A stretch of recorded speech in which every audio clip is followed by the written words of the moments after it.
All right, well, we'll see if more people roll in. It's actually a little cooler today in Corvallis than it was yesterday. Like temperature's showing 79 degrees as opposed to 105 like it was yesterday.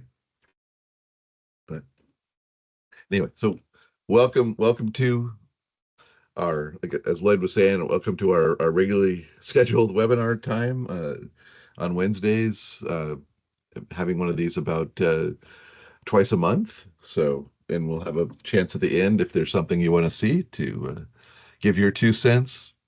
So, yeah, my name is Dan Gardner. I'm the CEO of View Plus, and I've been working on these different things with color for for quite a while, but it keeps evolving. So this is kind of an update as to what we're doing in terms of color and some of the things, some of the cool things you can do with our software and with our embossers.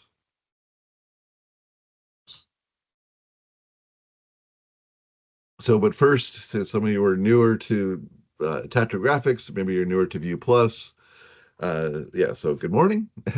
And a little bit of background.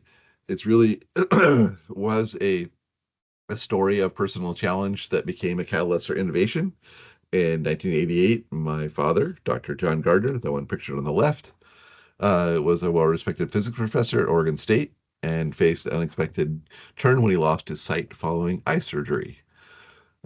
This pivotal moment, though, didn't slow him down, at least not for very long.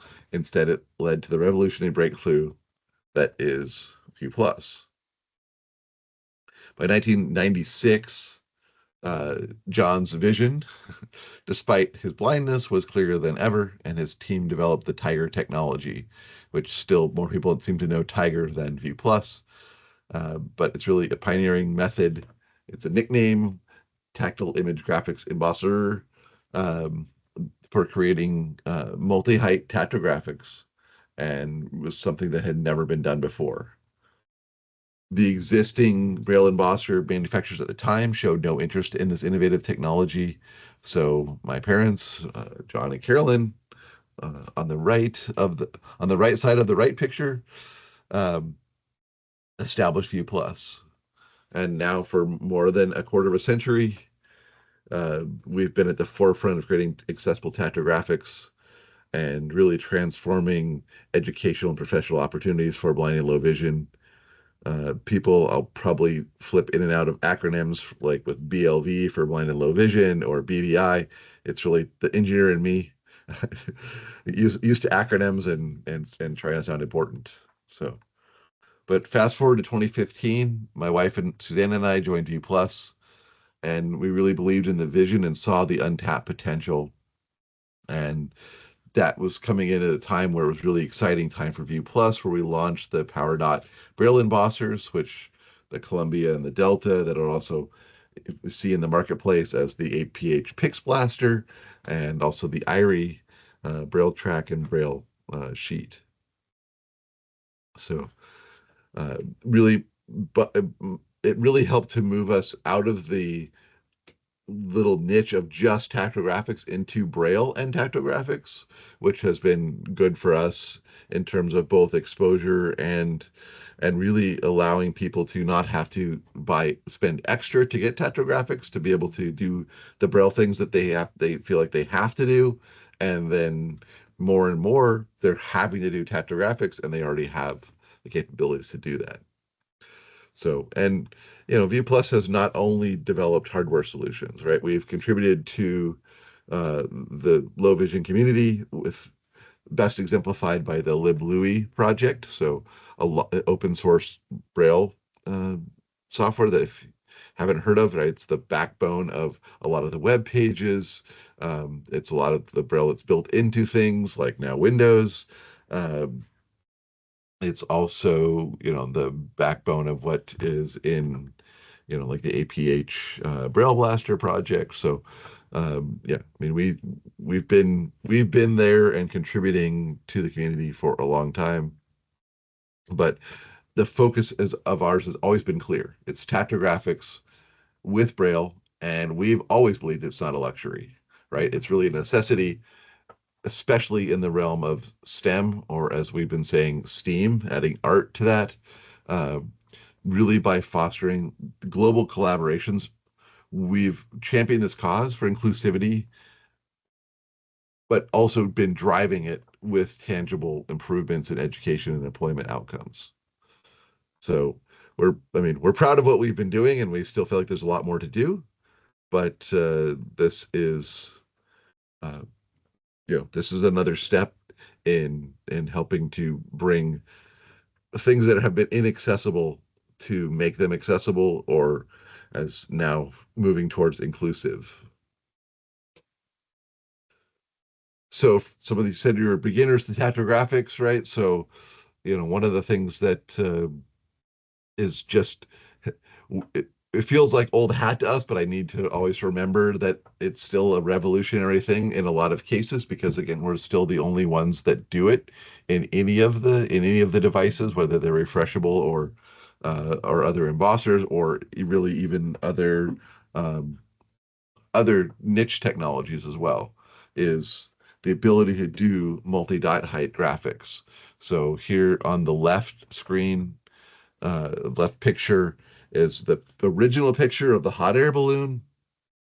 On the far right is the picture of the hot air balloon and with our original multi-dot height representation.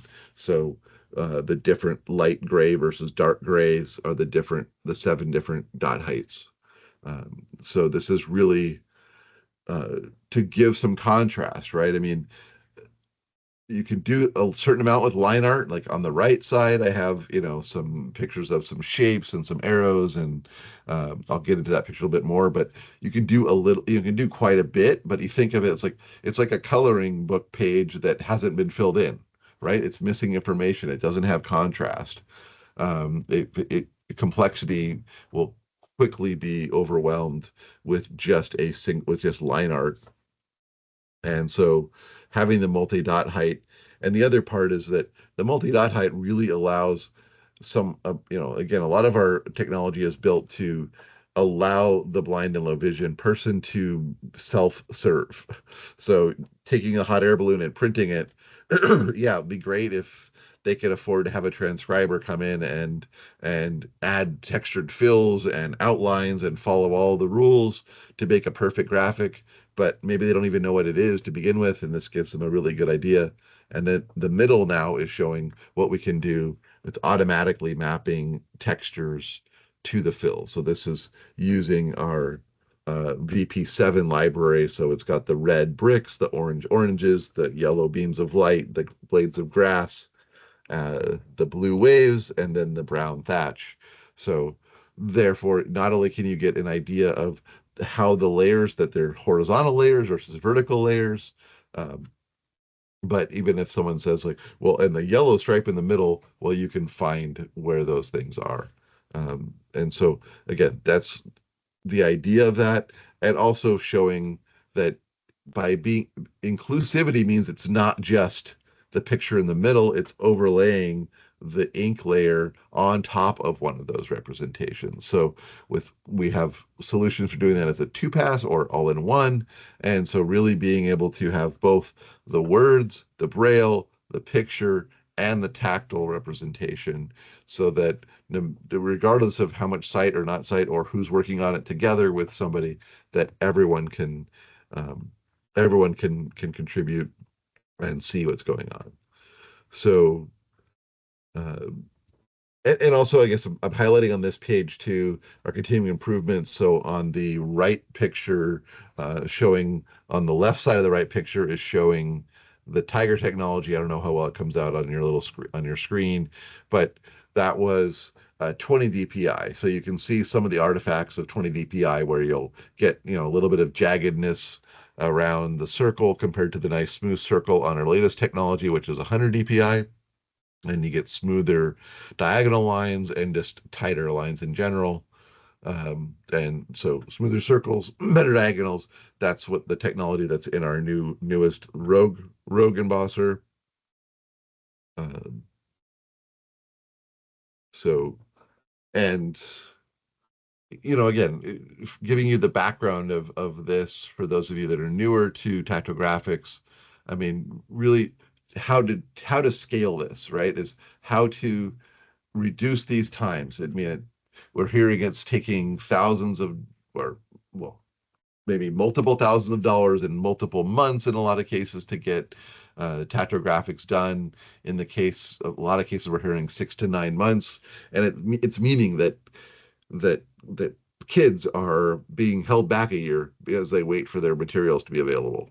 So um, trying to make it to where it's much easier, much more scalable is something we've been on our quest from the very beginning.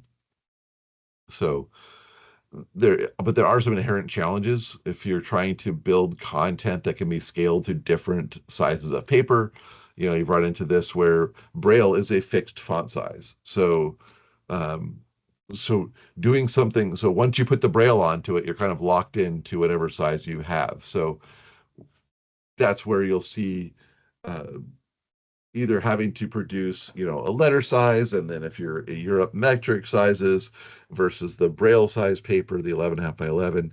So again, there's always sorts of questions. Can you give me an example? Yeah. Well, what do you want to see, and then and how scalable and how editable do you want this to be? Um, and we've been working on solutions like this since the very beginning, pretty much. I mean, the Aveo is really allows us to merge a touchscreen device, which in this case is the old-fashioned touchpad that we have for the Aveo, but really we've modeled it on modern technology touchscreens. But the idea being is like, well, if we can keep the Braille as text, we can still send the Braille to a Braille display, so you can merge multiple technologies together so that you can make a picture that's scalable if you leave the Braille off, versus if you know you're going to do hard copy, then yeah, scaling it to whatever size paper you're going to want to do. But so we've been looking at some of these challenges for many, many years, and there's more and more work being done. I mean, so part of what I'm also involved with is a National Science Foundation Convergence Accelerator grant to look at how we can build a marketplace for doing accessible and inclusive graphics that can be retargeted across different machines, different paper sizes, and different technologies. So more to come on that. And for those that again are new to this, you'll run into it as you start showing people what you're doing. But we're Vue Plus is often pushing that envelope, and we end up in some uncharted territory where there are no examples. So sometimes we do our best uh, to follow the guidelines, like the Braille Authority of North America, BANA, has just released their 2022, now in 2024, tactographics guidelines. But they don't really mention multiple dot heights. They don't mention anything about color patterns. They have some information on textures in for swell paper.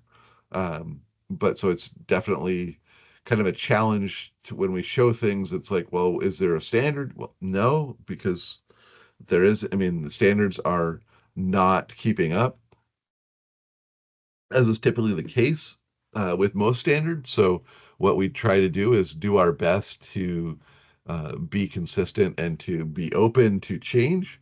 And you'll see that as they go through the color patterns.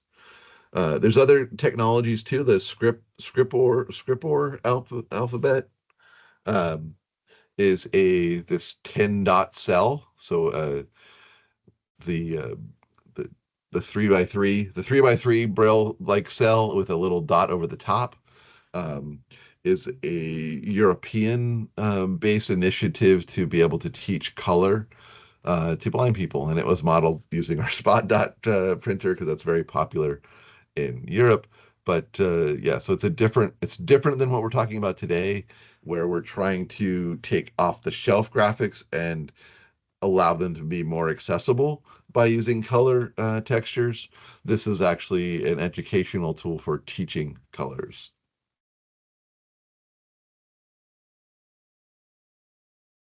So yeah, we've used textures quite a bit, and it's been in good use with swell paper as well, just to give some additional contrast in a picture. So in this case, the picture shows a bar graph from Excel where we've manually added, this is what we used to do, manually added the diagonals, horizontal, and then a solid fill texture to represent the different bars in the bar graph. So this works well for maps and for other things too, where you're trying to differentiate regions. Um, and so, yeah, so the question really became, well, could we merge the two? We've had the multi-dot height to represent color with variable dot heights, and we've had textures to give contrast. Could we merge those together to do a little bit of both? Give more contrast and what would it look like to the colors, as well as automate the process so you don't have to manually add the fills. Uh, so this is something that we've done, it was a two-step process to typically the fills that are used in most graphics tools are too fine-grained to really be embossed. So usually you were taking this into Tiger Designer and adding these fills manually.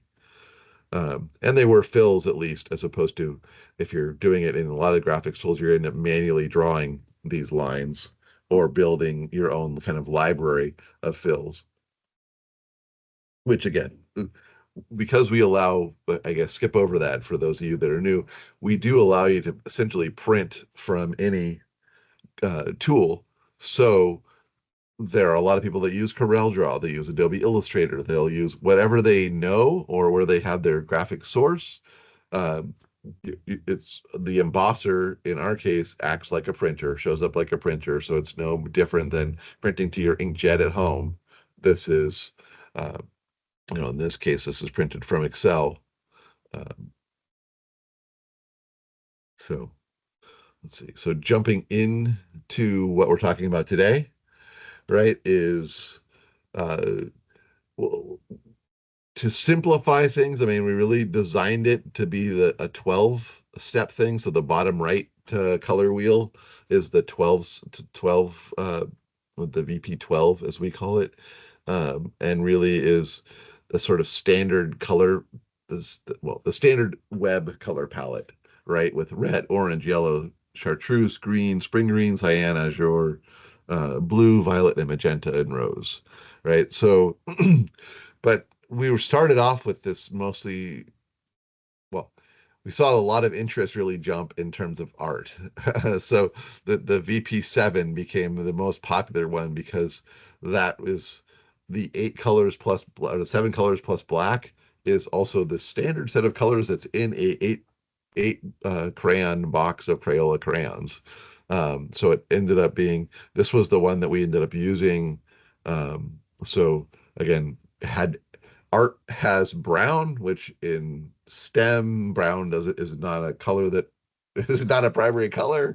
Uh, so we had to create this special color wheel that has brown in it, and you'll notice it's missing from this. But so many of the cartoon characters that we used started with showing how this worked was had brown in it, so the VP7 has become very interesting. And for what they call ascites, right, the round color wheel ended up being it's a very common use to use, but we've also been finding that the many of our blind and low vision testers have appreciated the bottom middle one with the more of the grid shaped one, so that we could then show both all the colors in a 2 by 4 grid, and then also demonstrating the different dot heights of the gray colors. So this has been things that if you've been and visited our booth at any of the AER shows or any of the big other assistive technology shows, these are the standard kind of, here's the first pieces that you use, and then we have, I don't know, 20 or something different kind of cartoon characters that we show that really brings to light all of these textures, and how you can then use them to discover things. So if we jump in to I gotta close this for a second.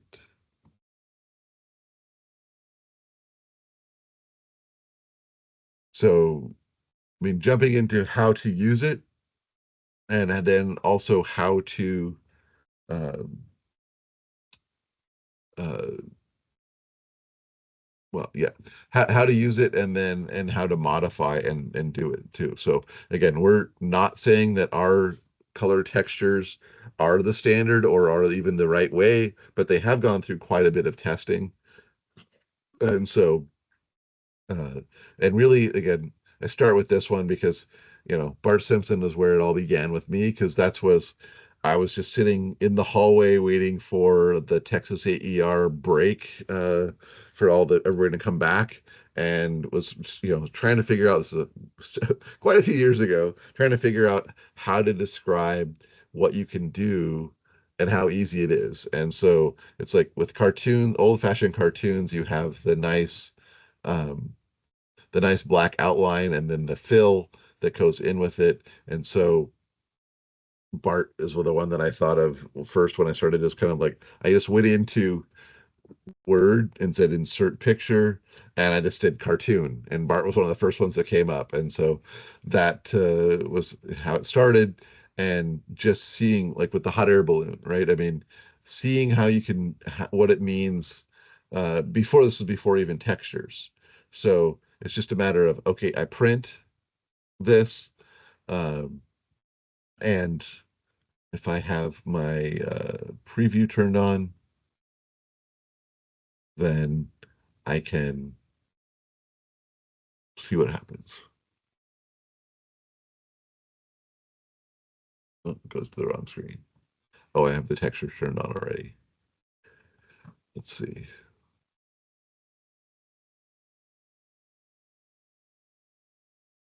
So the textures are inside of going into printer properties. You can get there from the printer preferences from the control panel and then printers and devices settings, or and here I'm in Word, just going into printer properties, the Tiger tab, and then the more options. It's just turning on this, checking this box to apply patterns. So it's off by default because the default is going to give you just the multi-dot height. So, yes. So again, this is where the example that I was showing in the hallway was, the different shades of gray are the different dot heights. So the yellow is a low dot height, and then you have the black outlines, the white eyeballs, and then the red and the blue for the shorts. And this is actually showing you um, because I targeted one of our all-in-one. So our new Color Ink Connect printer has both an ink printer as well as the tactile embosser. So it's really merging the two together. So then you see the different dot heights for the different colors. And you could definitely feel like the transition from the shoes to the legs uh, and the arms that were bear different dot heights. But it was very difficult to tell the difference between the red shirt. There is an outline, so you could tell there was a shirt, but the variation between like a dot height 5 and a 6 is not that easy to tell to where it was difficult to tell that his shorts and his shoes matched. But I didn't know at the time, right? It was just, I wanted to show what you could see and what you could get out of the fact that you have more than just a line art picture, right? Um, and so that was my goal initially. But of course, when we first started doing the textures, the first thing I wanted to do was go back to my trusty Bart and see what happened. And that was really the part that didn't really know what to expect. Um, and so the first time I think it was the ATIA, uh, printed it out and gave someone that color wheel for a few minutes, and then they're like, oh my gosh, yeah, I can feel, you can tell his face is yellow here. You can the blacks and the grays still stay multi-dot height, so the eyeballs are still white with a little bit of shadowy uh, stuff on them. And then the red shirt and the blue shorts, and that was the amazing thing was the fact that someone comes up, oh, his shoes and his shorts match.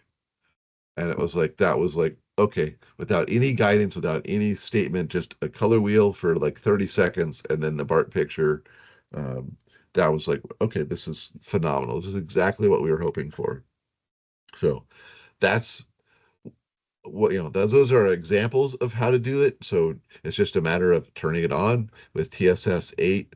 You'll have that option in your printer driver of just turning it on. So from Word, or if you're uh, inside of, it's hard here with multiple screens.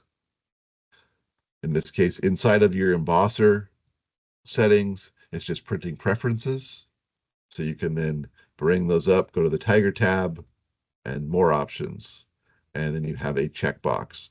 And you'll see too here that if you go to vp7.dat is the one I'm using, and there's some additional ones there, and that's what we're going to jump into now, is you can make your own patterns. You can modify the ones we have if you don't like something about them.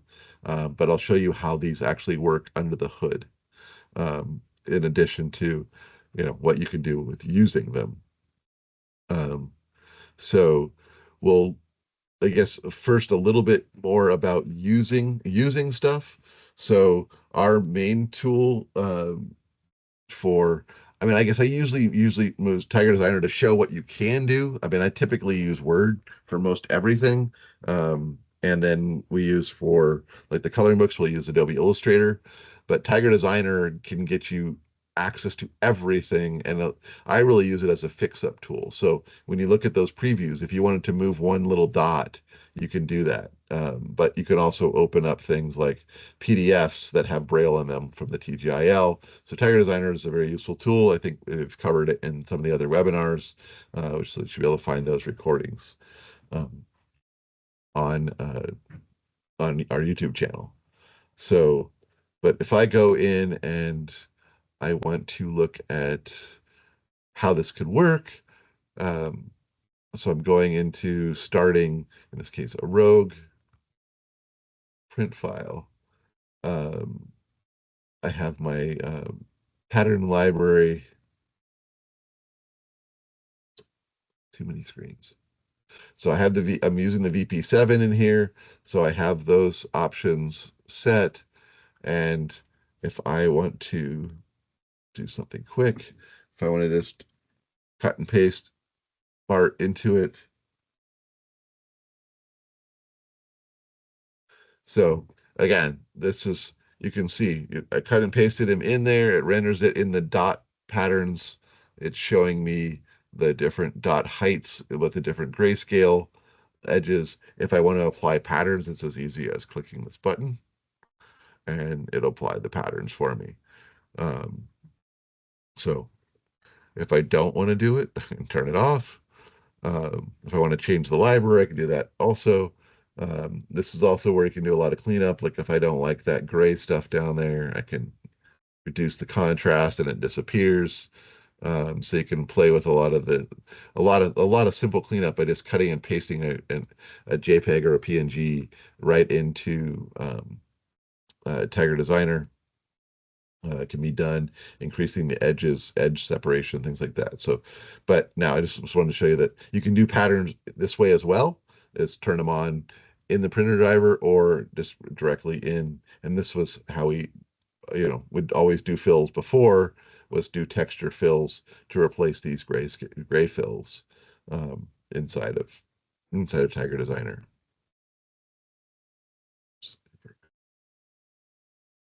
Okay. So that's that. Again, it's as simple as if I want to add a filled square, and then I want to change the fill pattern to a textured fill. I want to make it purple. Um, you can do essentially whatever you want inside of Tiger Designer with the different fills and manually do these things as well. So,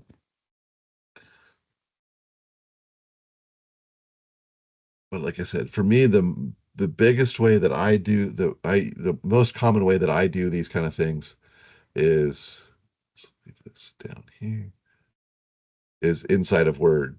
So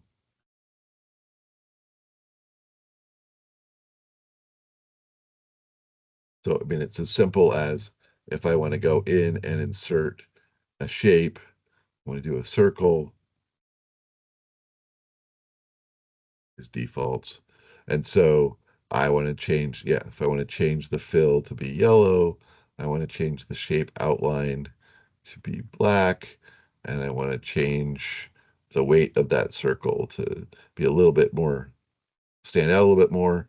And if I were following the banding guidelines, I'd also want to put like a white circle to give some white space separation between this line and the fill. Um, but because we're also not using, and again, this is really simple way to then check how this works. So in this case, if I want to connect to, I have a whole bunch of printers, but I have a Rogue printer set to port file. Again, there's a YouTube video on how to do this. It's one of the most popular ones, so that you can basically test out the what it looks like um, without having an actual printer physically there. So again, in this case, I have preview turned on. Um, I have VP12 patterns turned on. Uh, so we'll see what happens. Um, but yeah, so I have no printer connected, and I can still, it'll essentially ask me for a file name, and then it will pop up this. And so then I see a nice black outline, and then we see the yellow fill for that. And if I turn the fill patterns off, I would get a low dot height fill. So that's the simplest thing that you can do, other than, um, if you want to add Braille, it's just a matter of, uh, for us, once you install the printer driver, you'll have Braille fonts available. So if you know what you want and you're writing it maybe in grade one, you can just write circle, and then this would be in Braille if I want to switch it uh, between the dots and the Braille. Um, it's as simple as that. There, um, inside of the Tiger software suite, we also have the View Plus translator. So I know I'm covering a lot. So if you want to see something, I'll leave. No, jump into the chat or unmute, and I can go over it more. But so if I want to take something like this without getting the circle, if I if I copy this text and I go to the Braille translator, it's there. I want to translate it to UEB grade 2. Uh,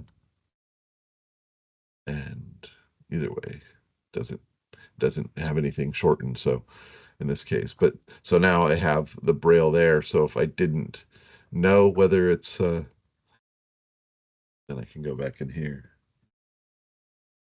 and paste it in. So I can make this then some more, uh, a more artistic font for uh, sighted people,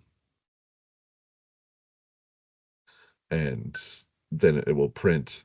And so in this case, right, what happens is we, uh, yeah, it's helped to load the preview.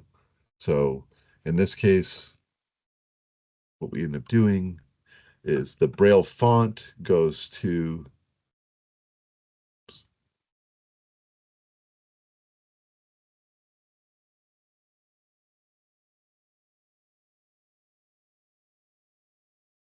the Braille font ends up going to Braille on the tactile layer, and then you have this the image goes to that. If I have a printer that has both, the ink and Braille on it, it will do um, it'll automatically then send just the text part to just the ink layer. The graphic goes to both, and the Braille doesn't get inked. So if I go back to this one, So I say the ink layer ends up getting the text and the graphic, and the braille layer gets the braille and the graphic. Um, if you combine them, you can see, right? The circle was above the braille.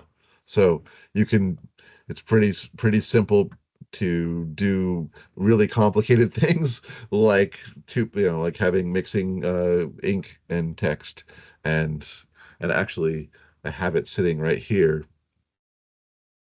Uh, so actually I don't if do I have to stop sharing? I don't know if you're seeing me, if you're seeing my camera or not, but um, I can simply send this over to this printer now.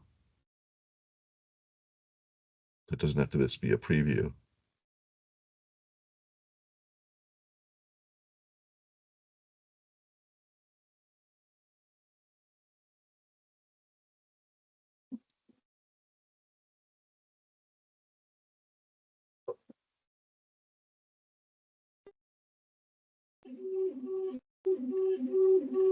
So showing our brand new Color Ink Connect. Let's do the embossing first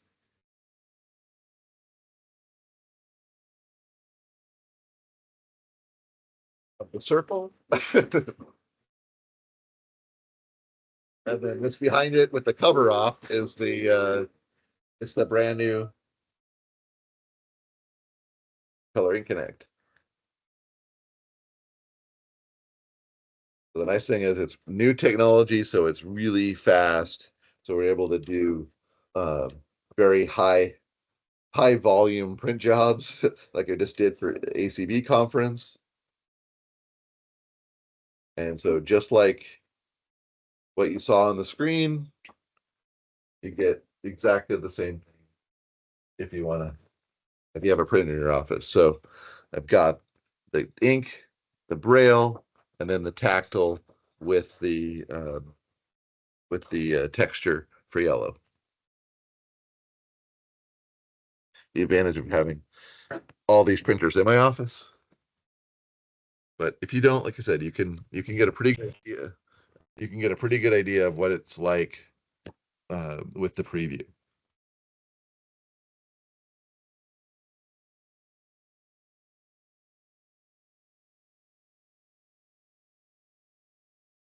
Let's see. Okay, so yeah. Oh, a question. Okay, so Glenn, we use AV labels for some of our applications for ASA devices. Is there a way to set up a multiple section template? Yeah, I mean, that's the beauty of we're basing this on Word. So I do this for with labels. We also use the Clean Edge business cards. If you want to do your own Braille business cards, right? Either they have cut sheet versions, there's tractor versions. We also there's uh, label, label stuff from the clear labels that you can get from American Thermoform. We use those. Um, let's see, they are the sides of a credit card. Yeah, I mean, the challenge is just if depending on which embosser. So like with our cut sheet with the Delta or the Rogue sheet, you get a full page of those labels. You can't put something that's that small through any printer, other than really specialized printers. But if you can get them as a full page, you can definitely, yeah. So 8.5 by 11, yeah, that's fine. Um, so that's what these, here's, I mean, a business card is pretty close to the same thing. It's 2 by 3 inch, right? And so you can get those and run them through. You can download it with the Word template, or you can make a Word table yourself. And again, so we do that uh, with Braille labels. We use Braille labels. We do Braille labels for the crayons for the coloring books, the Braille labeled crayons. Um, and then we do like I said, business card labels, or even just doing the all-in-one printing the ink and the graphics. But I actually like taking the standard business card that we have, and we don't have anything on the back, and so we just put the braille label with the business card information on the back of the business card. Let's see, go back to sharing.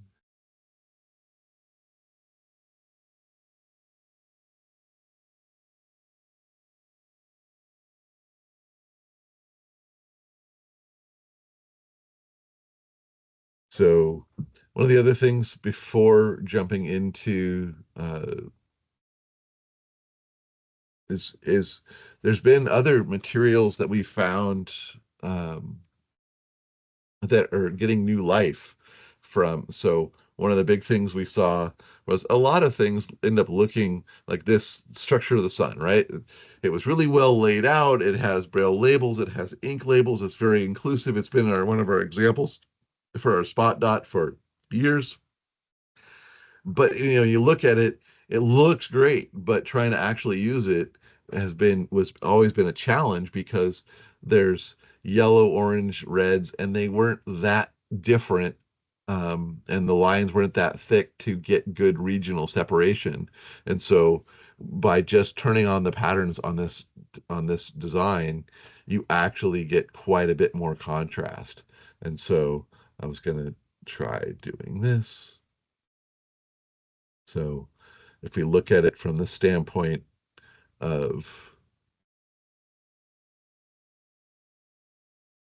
well, so you get now the center portion is light enough that it falls outside of the color mapping. So you get a solid fill at the core for the very light thing. You get definitely yellow there.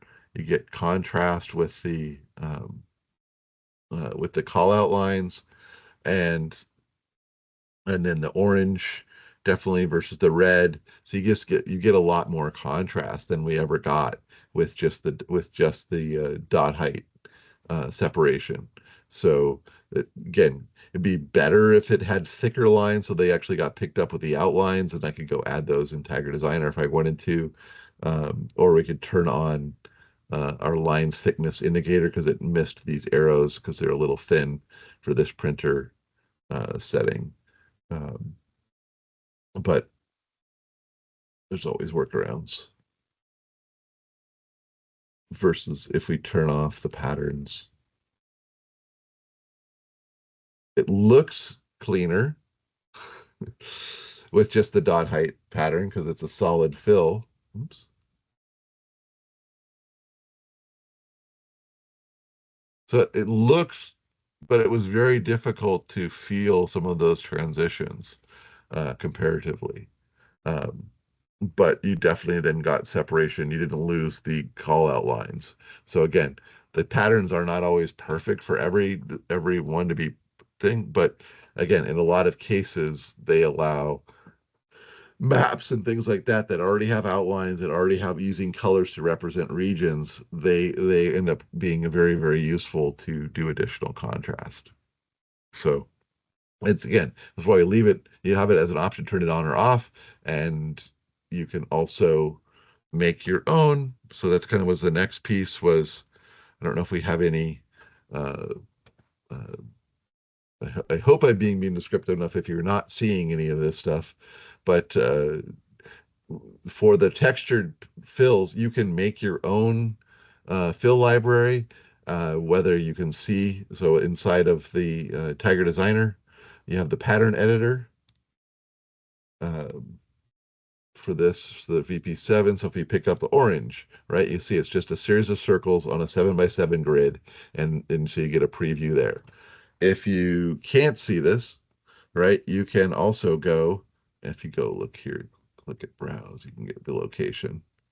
So under the tools,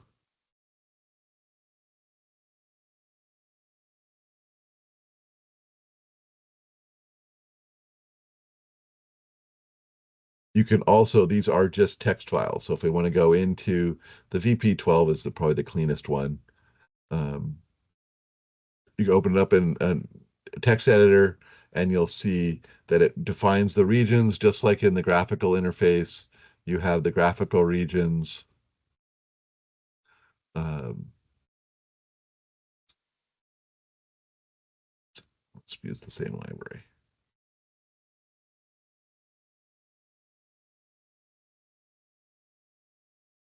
Try to show this together. So you have the HSL definition. So a range is starting at 0 to 30 for hue, and then the saturation from 64 to 255. So it's degrees for the hue, and then uh, 0 to 255. So the standard 8-bit numbers for the range of the saturation and the lumen. That also then is this square, right? So it's saturation is uh, is going almost all the way. Well, let's see, saturation and then light and then the lumen. So essentially, if things are too saturated or too light or too dark, they essentially look gray or black anyway. So that's why we're kind of just carving out the part that's red on the 0 degree axis for red, and then that the brick pattern is a 10 by 10 pixel that ends up when you merge it together, makes it look like bricks. So that's, and again, if you want to make a light red, you could carve out you could make these a different dot height. You can make a different pattern altogether. You could also make these gray dots instead if you want to do light red. And so this is just showing you can modify, and then it shows you live right here on the preview. If you can't see it, you'd have to do the text file and just emboss it. Um, but so yeah, you can make things white or any dot height. And so again, you can change the range and make your own patterns. And so all those things are possible, whether you can use the graphical interface or not. And so, and these are based on, so again, if you don't want to be too creative, you just have some ideas that you want to map either additional patterns inside the same regions, or you want to come with your completely new mappings. I did the BANA guideline, the BANA ones, and so these ones are there. And so this is from the Appendix E for swell paper textures, following their guidelines. And so I did my best copies of those. And we started with a lot of these. You'll notice some of the bricks, but we ended up making the bricks a lot bigger after trying so that they were more differentiable. So the oranges that were started as the circles, and so a lot of these actually started as were BANA patterns, other than I think Blades of Grass, um, which was a new one because we had some blind tech is in their libraries where they had roses for red, they had frogs for green, and some of them just got too complicated. And so we simplified, but a lot of them, yeah, were taking standard. Yeah, there's the hollow circles that we use for the oranges, the waves that you end up using for blue, just because I had all these patterns available and I could test them out uh, on our blind techie group here, and then out on the road to find which ones were most distinct. And see, actually, brown started as this one, but it was too tight, so we had to spread it out a little bit. Um, and same thing with the bricks. So a lot of these patterns from my putting together my interpretation of the Banner structure of the fills. So if you're looking for some inspiration or whatever of fills, yeah, that there's some different things there. And again, you can cut and paste these in the text file of the BANA one into your own text file, and then you can do the color mapping either in the text file or in the UI here, where right now we're not mapping any of these BANA ones to colors, but it's very simple to do it of just picking the color you want, picking the region you want, setting the hue and saturation, and you'll see this auto intensity. This will also then attempt to range light to dark with dot height. And so I haven't played with it that much just because we've been playing. I mean, the Banner recommendation, I think, is no more than 3 fills in an image, and we're already pushing it with the 7 for all the artwork. So adding different dot height fills, I thought was pushing the envelope a little bit, but we always put we always put a lot of stuff we want people to try, or we want to try at some point, and I haven't done it very much, but that's what this auto intensity option is to allow it to range the colors. So think if we go back to, yeah. So that was, I think, pretty much everything I was going to show on how to use the color and how to then modify the color if you don't like the choices we made. And I said, this is really going into, we've been very, very happy to the with the response from us expanding away from just STEM. Math and science is great for those of us that love it, but it seems like maybe 90% of the rest of the public runs away screaming. So the artwork, the partnerships with the Blind Canvas and some of these other art things, as well as Dancing Dots with Bill McCann. It's been wonderful this to be part of a larger community than just the STEM community. And the coloring books have really helped me to understand what it means to be inclusive versus accessible. So that's been to me was the eye-opening thing is just taking the coloring books when we were first prototyping stuff like this to the Pennsylvania NFB and seeing multiple generations of sighted and blind people that had been in a parents of blind children or parents parents with blind children and children with blind parents overlapped and they end up seeing the coloring books and staying and so we end up with grandparents and everybody, whether they could see or not, we're all coloring together on the same book. So having both the ink text, the braille text, the graphic shown, as well as tactile graphics has been great. And now, Lindsay, I only had this when I put this together. We only had 2 volumes. We already have 4 now, and I think she's working on a 5th one. So it's again, we're seeing lots of cool innovations coming along that make things also easier to do and much more stuff around tactile graphics. Uh, we're also, like I said, we're experimenting with what we can do with AI to make graphics more accessible, both here at View Plus and as part of the NSF grant. Um, and even just using AI to create cool materials. So that'll be a different presentation I could do about how you can make really cool stories on the fly that if you don't exist using AI. As well as, again, driving all these different technologies. This is not perfect technology. Embossing isn't perfect for everyone, but it is probably the most affordable compared to a lot of the niche solutions. UV printing printers, are hundreds of thousands of dollars, and the ink is exorbitant, right? I mean, even swell paper now is 3 or 4 bucks a page, so it's just hard to do big volume. But when all you're paying for is paper, it's a lot different. So, again, we're hoping that this can level the playing field for blind individuals and to not only get them through school, but actually excel in school to be able to then go into opportunities for higher ed as well as employment. Let's see, stop this sharing and then see if there's any other questions from anybody. I don't see anything else nothing else in the chat. I don't know if they can even unmute.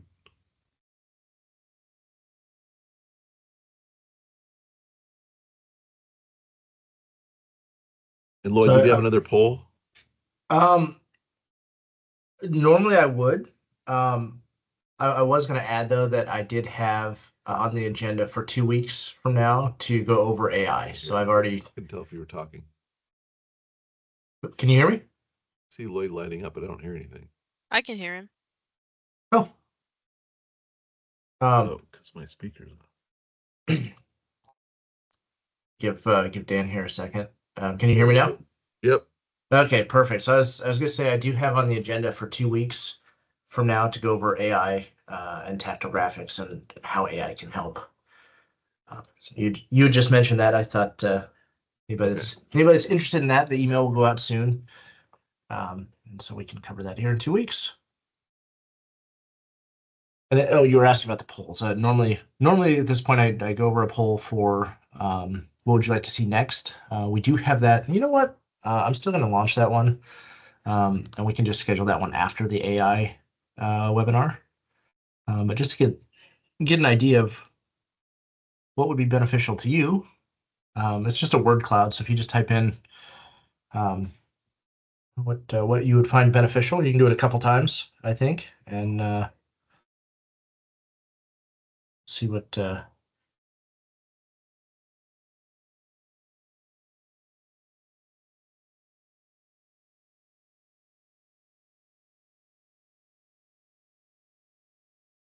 It looks like Glenn has a question here. Do these printers get purchased by mainstream special education programs in public schools? Yes. Yeah, so they do. Um, and that's usually as soon as a blind kid moves into the district, then all of a sudden they end up scrambling to come buy a printer. But yeah, that's part of where, I mean, the easiest path in most of the mainstream special ed schools is they can get them with quota dollars from APH. So we sell the Pix Blaster um, through APH, which is a sort of like a prototypical embosser, tractor feed white paper format. It doesn't do any of the ink piece things, but it can definitely do all the graphics and braille and things like that. So yeah, I mean I think that's our primary market ends up being K through 12. Uh, with then I mean a lot of universities also then purchase them, but there just aren't as many blind kids that are going on to college, unfortunately, as there are in the K through 12 system.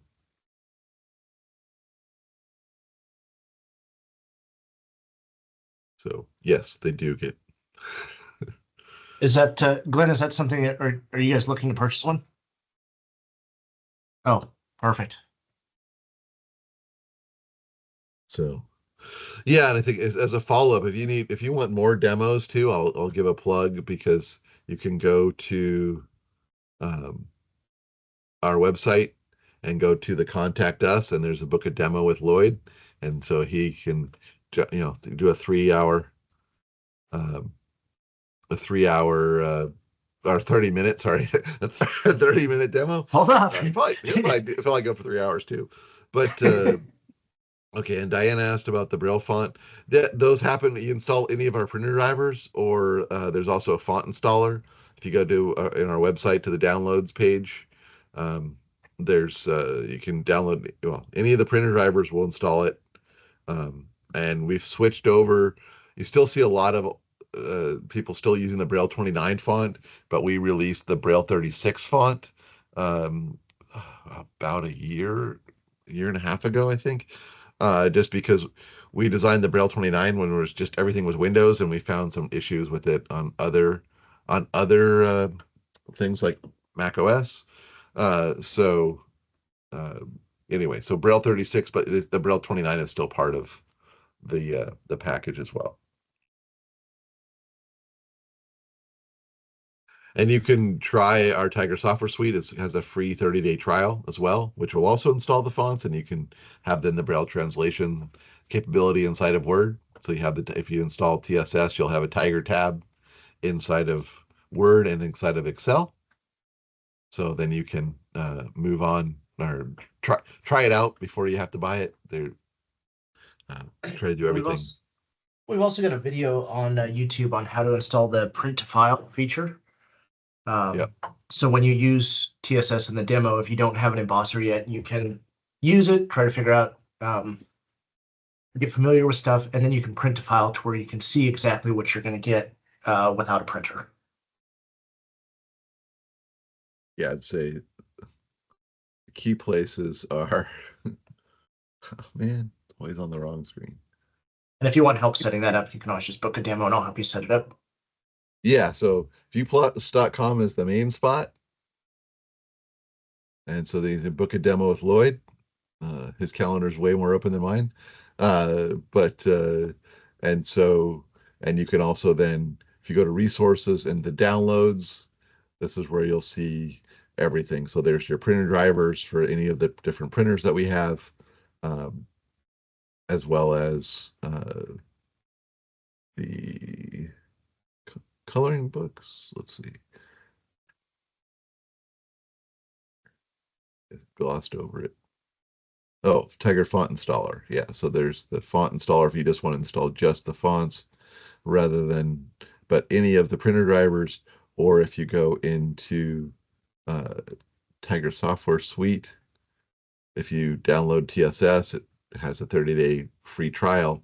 This will also install all of the fonts on there because there's Braille fonts for every language that we support, which is all over the world. So, but even in the US, you might want Spanish or French or something. Uh, let's see. Oh, and then yeah, for other places, let's see.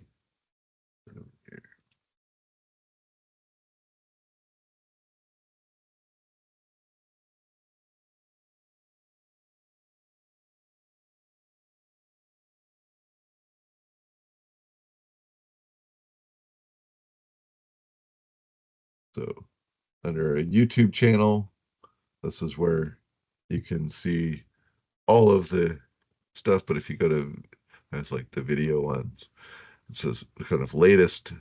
So here's all the latest webinars, um, and the stuff on Color Ink Connect, 2-pass printing. It's down here. Anyway, it's changed. There's one, I don't remember what the picture looks like for doing uh, a print, a virtual printer.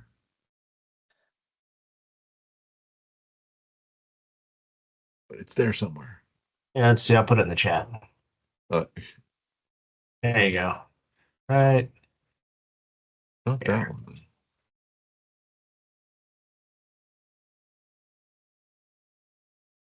Let's see.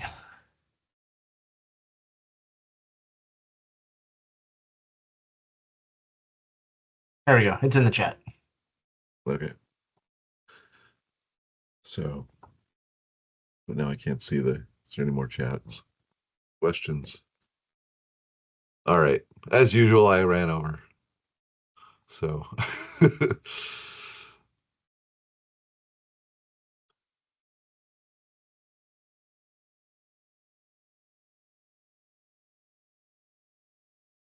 oh, okay. Pix Blast Relay 200. Yeah. So, Diana, yeah, jump on with Lloyd, and he can show you. I say that it's always daunting to get started, and then you realize like it's really easy also to do it, and then you get tied up with like, oh, I want to make this perfect, and then it gets more time consuming again. But just I always say like it just I'm always amazed that people don't even just like go and print out logos and things like that when they go things. And so and people just get blown away. I mean, we get requests all the time. So it's like this one, this the AER logo, printing it out and embossing it. Uh, it got us like a half price off on a booth at the show just by sending their board members this. That's it. You don't need to tell them it only took about 5 minutes total. To That's because I added the Braille overlays for what it said in a description of it as well. So, but so yeah, the hardest thing is just getting started. So, all right. Well, thanks for attending, and yeah, follow up with us if you have additional questions. And yeah, and thanks, and sorry for going 8 minutes over. So, all right.